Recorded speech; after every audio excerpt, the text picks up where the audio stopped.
chapter 24. 5 days later, the high priest Ananias went down to Caesarea with some of the elders and a lawyer named Tertullus, and they brought their charges against Paul before the governor. When Paul was called in, Tertullus presented his case before Felix. "We have enjoyed a long period of peace under you, and your foresight has brought about reforms in this nation. Everywhere and in every way, most excellent Felix, we acknowledge this with profound gratitude. But in order not to weary you further, I would request that you be kind enough to hear us briefly.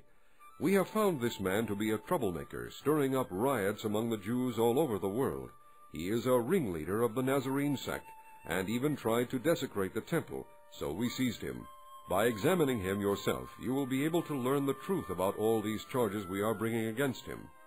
The Jews joined in the accusation, asserting that these things were true.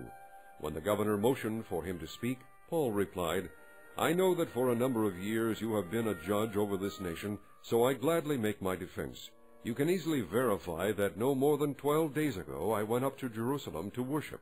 My accusers did not find me arguing with anyone at the temple, or stirring up a crowd in the synagogues or anywhere else in the city, and they cannot prove to you the charges they are now making against me.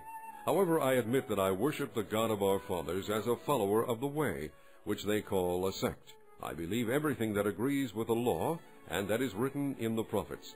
And I have the same hope in God as these men, that there will be a resurrection of both the righteous and the wicked. So I strive always to keep my conscience clear before God and man. After an absence of several years, I came to Jerusalem to bring my people gifts for the poor and to present offerings.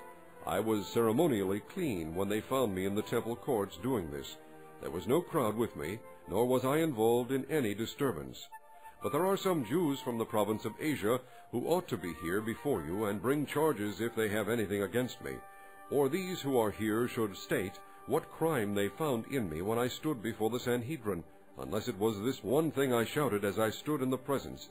It is concerning the resurrection of the dead that I am on trial before you today."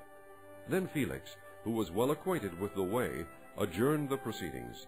"When Lysias the commander comes," he said, "I will decide your case." He ordered the centurion to keep Paul under guard, but to give him some freedom and permit his friends to take care of his needs. Several days later, Felix came with his wife Drusilla, who was a Jewess. He sent for Paul and listened to him as he spoke about faith in Christ Jesus.